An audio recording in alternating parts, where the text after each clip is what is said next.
Hello everyone. इस video का discussion topic रहेगा कि हम किस तरीके से अपने सैम्पल्स पर लगे हुए कोटिंग का क्वालिटी इम्प्रूवमेंट कर सकते हैं। तो उसके लिए हम मेजरली जो मेन टेस्टिंग इक्विपमेंट्स होते हैं उनके बारे में डिस्कशन करेंगे एंड किन स्टैंडर्ड्स पे वो बेस्ड हैं ताकि हम उन टेस्ट की ऑथेंटिसिटी को प्रूव कर सकें, उसके बारे में भी डिस्कशन करेंगे, जिससे आप ये श्योर हो सकें कि जो कोटिंग लगती है रैदर पाउडर कोटिंग या फिर जो आप अगर इलेक्ट्रोप्लेटिंग ही कर रहे हैं या फिर जो प्रोसेस उसमें यूज़ होता है क्यूरिंग प्रोसेस यूज़ होता है, तो उन प्रोसेसेस को हैंडल करने के लिए किस तरीके से इंस्ट्रूमेंट्स यूज़ में आ सकते हैं। एंड सारे इंस्ट्रूमेंट्स कैटेगराइज्ड हैं। बायोमैकेनिकल टेस्ट, इन्वायरमेंटल टेस्ट्स होते हैं, सरफेस क्वालिटी का एनालिसिस होता है। तो वो वन बाय वन हम एक एक करके देखेंगे। टेस्टिंग इंस्ट्रूमेंट्स को मैंने कैटेगराइज किया हुआ है डिफरेंट सेक्शन में। फर्स्ट इज़ थिकनेस एनालिसिस के लिए testing instrument. Other category of testing है इन्वायरमेंटल टेस्टिंग, जिसमें हमारे सॉल्ट स्प्रे चैम्बर जैसे टेस्ट या फिर कोरोसिव एनालिसिस सैंपल का होना, या फिर हम कुछ एक्सेलरेटेड कंडीशंस बना रहे हैं उसमें सैंपल को एक्सपोज कर रहे हैं, उस तरीके का टेस्ट, तो वो इन्वायरमेंटल टेस्ट में आ गया। थर्ड कैटेगरी ऑफ टेस्ट होती है मैकेनिकल टेस्टिंग, जिसमें हम सैंपल का अधेसिव क्वालिटी जज करते हैं, सैंपल का बेंडिंग रेजिस्टेंस चेक करने की कोशिश करते हैं कि उसका कोटिंग का एनालिसिस हम कर पाएँ, उसकी वो कितना बेंड हो सकता है, या फिर अगर उसके ऊपर कोई वेट अप्लाई किया जा रहा है, गिराया जा रहा है, तो कहीं उस पर फ्लेकिंग या फिर ब्लिस्टरिंग नहीं हो रही है या फिर वो क्रैक तो नहीं हो रहा है। तो ये वाली चीज़ें भी एज़ पर ASTM या कई ISO स्टैंडर्ड्स में मेंशन्ड है, तो हम वन बाय वन उनको भी डिस्कस करेंगे। And other category of testing is surface quality testing, जिसमें सैंपल पे स्क्रैच हार्डनेस टेस्टिंग के बारे में हम डिस्कस करेंगे, ग्लॉस मेजरमेंट की इम्पोर्टेंस को जानेंगे। तो ये एक सॉर्ट ऑफ टेस्टिंग है। So the first category of testing is thickness analysis. उसके लिए हम एक इंस्ट्रूमेंट पे बात करेंगे, that is coating thickness gauge, जिसको हम ड्राई फिल्म थिकनेस टेस्टर भी कहते हैं। उसमें probe type coating thickness gauge के बारे में डिस्कशन किया गया है।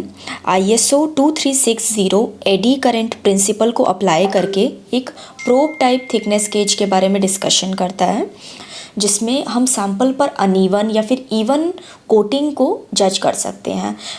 सैंपल के ऊपर पैसिवेशन की लेयर लगती है। पैसिवेशन लेयर का मीनिंग होता है कि एक मेटल ऑक्साइड लेयर लगाई जाती है सैंपल पे, जो कि एक प्रोटेक्टिव लेयर की तरह काम करती है और जो हमारे सैंपल्स हैं उसको किसी भी तरीके की इन्वायरमेंटल डिग्रेडेशन से बचाती है। तो वो कितनी एफिशिएंटली लगी हुई है, कहीं थिन तो नहीं है, कहीं थिक कोटिंग तो नहीं है, तो वो इवन कोटिंग आप कोटिंग थिकनेस गेज से जज कर सकते हैं। Other standards like ASTM D1186 या फिर ASTM D1400, ये भी नॉन डिस्ट्रक्टिव वे है थिकनेस एनालिसिस करने का, जो कि आप फेरस या फिर नॉन फेरस बेसिस पर चेक कर सकते हैं with the help of coating thickness gauge.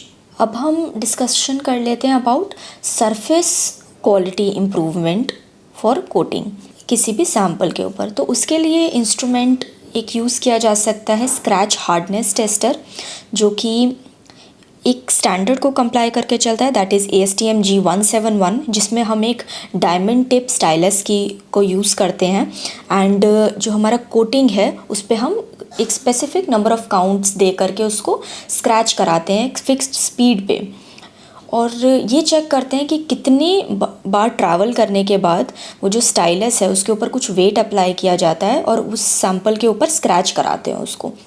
वो as per ASTM G171 200 microns का उसका हेमिस्फेरिकल टिप होना चाहिए। तो और ये सारी चीज़ों को कंप्लाई करके इंस्ट्रूमेंट को बनाया गया है। उसका ट्रैवल लेंथ भी फिक्स्ड है, एटलीस्ट 50 mm हमें उसको ट्रैवल स्ट्रोक लेंथ देना है। तो ये सारी चीज़ को कंप्लाई करते हुए एक स्क्रैच हार्डनेस टेस्टर बना होता है, जिसमें हम स्क्रैचिंग क्वालिटी, जो कोटिंग को टेस्ट करने का एक वे है, वो जज करने की कोशिश करते हैं। So that is a scratch hardness tester, जो कि आप यूज़ कर सकते हैं। Other type of test is a gloss test analysis. Gloss test हम कई बार सिर्फ ये सोचते हैं कि एस्थेटिक अपीयरेंस को जज करने के लिए होता है कि वो कितना अच्छा दिख रहा है, बट नहीं, हमारे सैंपल पर जो कोटिंग हुई है उसका ग्लॉस एनालिसिस सैंपल की फंक्शनल इनएक्यूरेसी को भी बताता है। अगर हमारे ऑटोमोटिव इंडस्ट्री जैसे सैंपल हैं या फिर एरोस्पेस में जो सैंपल्स हैं उसमें अगर हमारी ग्लॉस जो हमारे सैंपल पे लगी हुई है, अगर उसका ग्लॉस बहुत ज़्यादा है या बहुत कम है, उसका इफ़ेक्ट क्या होगा। अगर ग्लॉस सही मात्रा में नहीं है, बहुत कम है, तो उसके ऊपर डर्ट या फिर कंटामिनेशन ज़्यादा सेटल हो जाते हैं, जिस कारण से उसकी क्लीनिंग करने बहुत मुश्किल हो जाता है। इसीलिए ऑटोमोटिव इंडस्ट्री में हम ज़्यादा शाइनी सैंपल्स देखते हैं, जो हम कार पार्ट्स जनरली देखते हैं। तो इसी तरीके से ग्लॉस उस इंडस्ट्री में ज़्यादा रिक्वायर्ड होता है। वहीं कुछ इंडस्ट्रीज़ है जिसमें एक तय मात्रा में ही ग्लॉस लेवल होना चाहिए, तो उसका analysis with Presto gloss meter आप 20 डिग्री, 60 डिग्री, 85 डिग्री पर चेक कर सकते हैं। एंड ये टेस्ट भी ASTM D523 को कंप्लाई करके चलता है।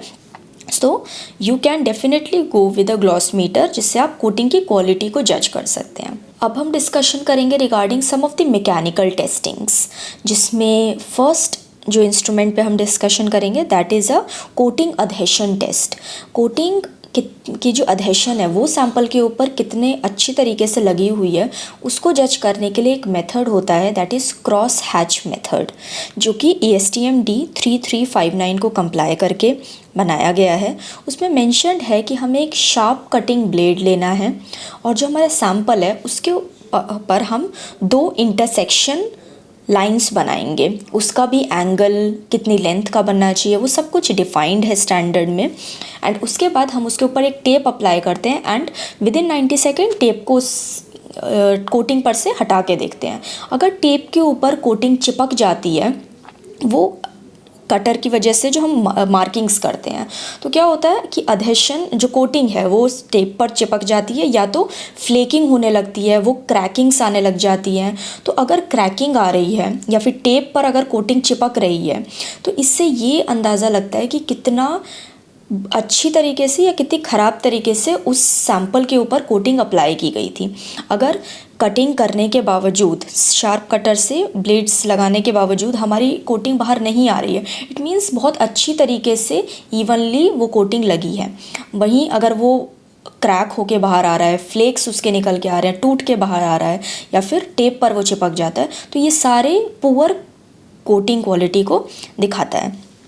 So that is a cross hatch testing method for judging the coating adhesion. इसके अलावा जो टेस्ट मेथड यूज़ होता है that is a conical bending mandrel. तो ये एक इंस्ट्रूमेंट है जिसमें हम कितना फ्लेक्सिबल है हमारी कोटिंग, या फिर जो बेंडिंग को की जो कोटिंग रेजिस्टेंस है वो जज करने के लिए आप कोनिकल बेंडिंग मैंड्रल का यूज़ कर सकते हैं। इसमें क्या चीज़ रहता है, ये भी एक स्टैंडर्ड ASTM D522 को कंप्लाई करके बनाया हुआ है। जो प्रैक्टिकल एप्लीकेशन में अगर इस इंस्ट्रूमेंट के डिस्कशन करें, तो जो हमारे सैम्पल्स हैं like car parts, automotive industry में ही ड्यूरिंग मैन्युफैक्चरिंग प्रोसेस हम ऑब्वियसली उसको बेंड करेंगे, हम सैंपल को किसी फ्लेक्सिबल कंडीशन में, किसी वे में हम उसको फोल्ड करने की कोशिश करेंगे। तो अगर फोल्डिंग के दौरान या फिर उसको बेंड करने के दौरान अगर क्रैकिंग हो रही है या फिर उसके वजह से कोटिंग बाहर निकल के आ रही है, तो ऑब्वियसली वो पुअर कोटिंग क्वालिटी को डिपिक्ट करता है। तो इस तरीके का टेस्ट एट इनिशियल स्टेज हो जाना चाहिए। सो दैट्स वाई मैंने आपको स्टैंडर्ड भी मेंशन कर दिया, जो कि एक्चुअल मेंशन्ड है for coating quality improvement, this type of test. तो ये आप यूज़ कर सकते हैं। Other than this we also have one more instrument that is impact resistance tester, direct impact resistance tester या फिर इनडायरेक्ट इम्पैक्ट रेजिस्टेंस टेस्टर।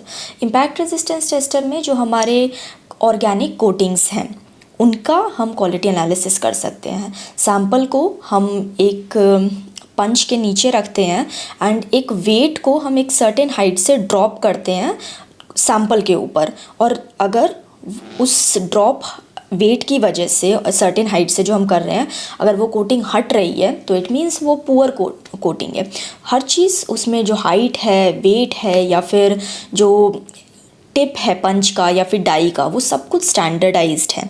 तो ASTM D2794 में ऑर्गेनिक कोटिंग्स के लिए इम्पैक्ट रेजिस्टेंस टेस्टर का मेंशन किया हुआ है। तो for coating quality improvement you can definitely use this kind of instrument.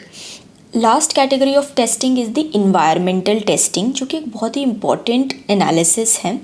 तो मैं इसमें एक प्रोसेस के बारे में डिस्कशन करूँगी, दैट इज़ क्यूरिंग।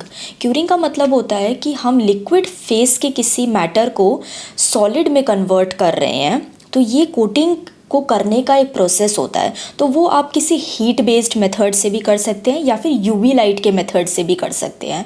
तो जब आपने हीटिंग करी है तो ड्राई टाइम आपने क्या सेट किया है, ड्राई हीटिंग कितना एक्यूरेटली आपने सेट किया है, वो आप with the help of an hot air oven जज कर सकते हैं। ASTM D2454 में मेंशन्ड है कि oven drying method for film formation, ये इसका स्कोप है। उसमें चीज़ मेंशन्ड है कि आप एक ड्राई हीट सेट कर दीजिए एंड एक सर्टेन ड्यूरेशन में जज कर सकते हैं कि सैम्पल क्या इफेक्ट दे रहा है, कोटिंग हट रही है या फिर उस समय तक वो उस पर प्रॉपरली सबस्ट्रेट के ऊपर लग गया है कि नहीं। तो क्यूरिंग एनालिसिस आप हॉट एयर अवन की हेल्प से विद दिस मेथड कर सकते हैं। तो ये एक सॉर्ट ऑफ टेस्ट है। क्यूरिंग में ही एक और प्रोसेस होता है, that is with the help of UV light. Heat based method जो है एनर्जी ज़्यादा लेता है एंड वो थोड़ा टाइम कंज्यूमिंग होता है। तो कुछ जो घंटे की टेस्टिंग है वो कुछ सेकेंड्स में यूवी लाइट मेथड से आप क्यूरिंग कर सकते हैं। तो उसके लिए एक टेस्टिंग इंस्ट्रूमेंट है यूवी एक्सेलरेटेड वेदरिंग चैम्बर, जिसमें जब आपने यूवी लाइट के रिस्पेक्ट में क्यूरिंग कर दी है तो हमारा सैम्पल क्या कंडीशन शो कर रहा है। यूवी लाइट में हम कुछ टेम्परेचर, ह्यूमिडिटी कुछ सेट करते हैं, तो वो चीज़ जज करने का काम जो है एक यूवी वेदरिंग चैम्बर करता है। तो ये भी ASTM G151 standard, ASTM G154 standard में मेंशन्ड है कि आप यूवी लाइट एनवायरनमेंट में टेम्परेचर एंड ह्यूमिडिटी देकर सैम्पल के ऊपर कितनी देर तक कोटिंग रेजिस्ट कर पा रही है वो चीज़ जज करते हैं। तो you can go with this instrument also. एक और sort of testing is the salt spray chamber, जिसमें हम कोरोसिव एनालिसिस करते हैं सैम्पल का एक सॉल्ट सोल्यूशन बना करके एंड एक सेट टेम्परेचर एंड ह्यूमिडिटी डाल के for a certain duration of time. So ये इसका पर्पस है, जो कि ASTM B117 जैसे प्रोमिनेंट स्टैंडर्ड को कंप्लाई करता है, ISO 9227 स्टैंडर्ड को कंप्लाई करता है। सो ये सॉल्ट स्प्रे चैम्बर का एक पर्पस होता है। तो आप इनको फॉलो करके with the help of Presto testing equipments आप ये प्रोसेस फॉलो कर सकते हैं। So for more information you can definitely contact Presto. Thank you.